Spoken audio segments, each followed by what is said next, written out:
Hi, this is the Realme 11 and I'll show you how to find and manage sound settings on this device.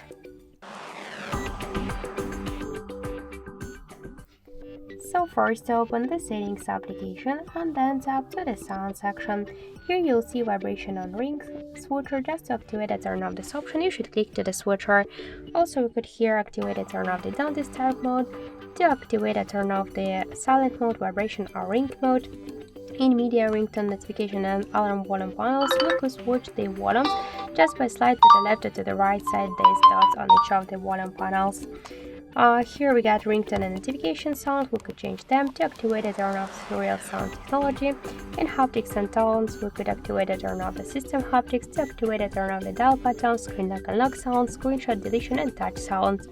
And in more section, we could switch volume button function to change media or the ringtones, to switch the default device option, and to activate and turn off in-ear monitoring.